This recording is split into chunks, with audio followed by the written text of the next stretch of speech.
Hello दोस्तों, welcome back to my channel maths वाला। आज हम सीखेंगे कि जीवन परिचय लिखते कैसे हैं। बहुत बच्चे क्या करते हैं, जीवन परिचय याद तो करेंगे और पेपर में जाएंगे लिख आएंगे आर्टिकल की तरह। ऐसे नहीं लिखा जाता है जीवन परिचय। आज हम आपको बताएंगे कि जीवन परिचय लिखने का सही तरीका क्या है।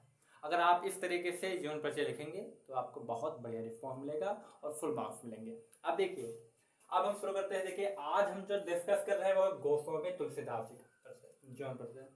इनका जो जीवन परिचय है, अगर आप किसी मास्टर से पूछेंगे तो वो यही बताएगा कि भैया तुलसीदास जी को मत छोड़ना, नहीं तो आप छूट जाएंगे।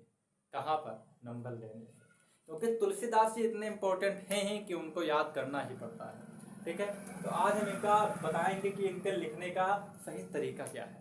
अब देखिए, जब आप जीवन परिचय शुरू करें तो सबसे ऊपर हेडिंग डालिए मोटे अक्षरों में गोस्वामी तुलसीदास।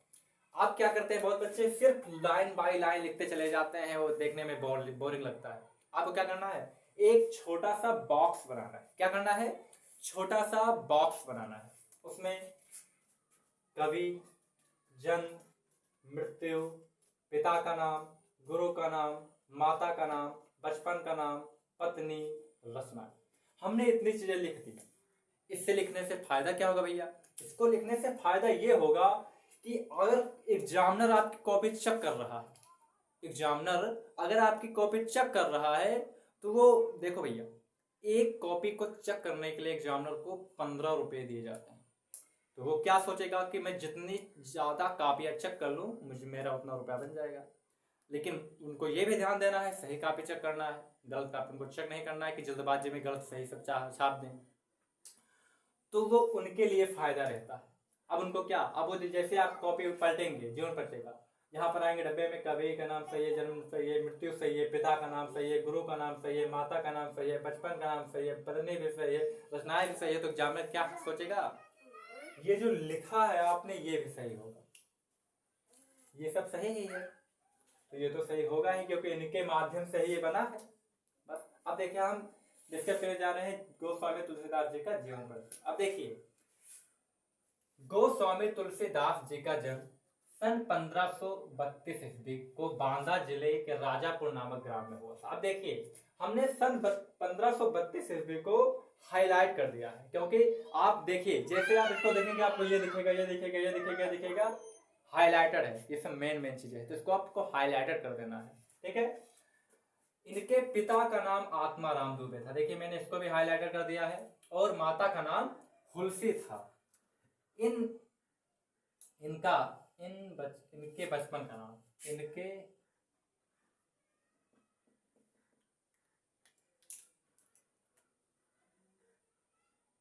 इनके बचपन का नाम राम बोला था। कहा जाता है कि जब ये पैदा हुए थे तो इन्होंने पहला शब्द राम बोला था, तभी से इनको लोग राम बोला कहने लगे। मान्यता है ये, हमने देखा नहीं है। इनके बचपन का नाम राम बोला था। ये सरयू पारेड़ ब्राह्मण थे। ये ब्राह्मण की क्वालिटी होती है, ये सरयू पारेड़ ब्राह्मण थे।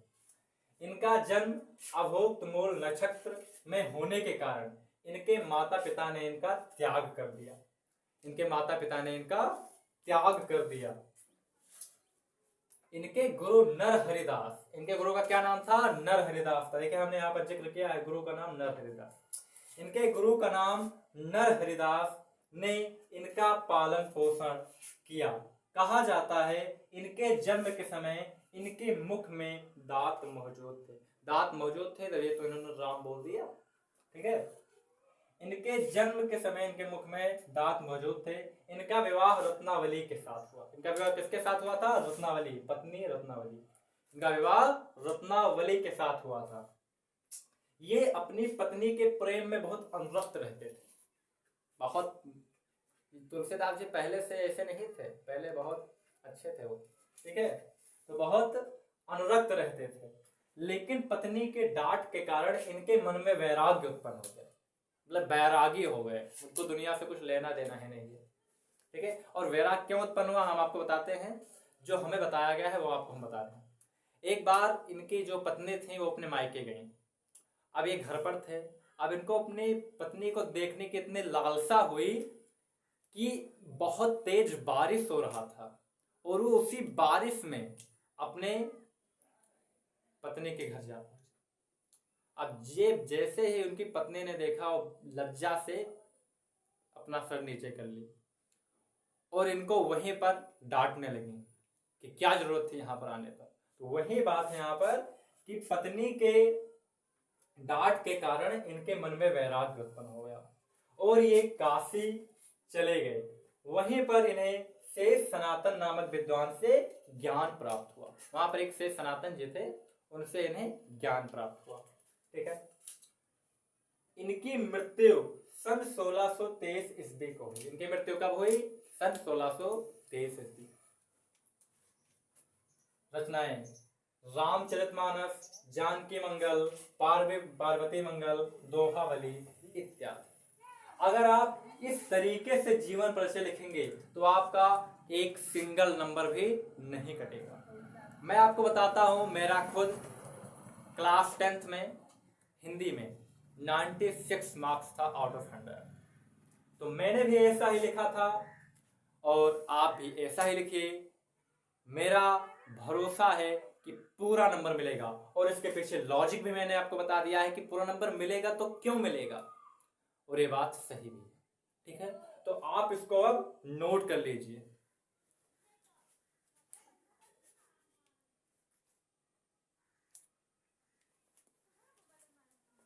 अब मिलेंगे नेक्स्ट वीडियो में। अगर आपको ऐसे ही वीडियो चाहिए, अगर कोई बच्चा अभी तक पढ़ाई अच्छे से नहीं किया है तो हम इस चैनल पर हिंदी में अगर अभी से आपको हम पढ़ाएंगे तो आपको 80-85 नंबर दिलवा देंगे।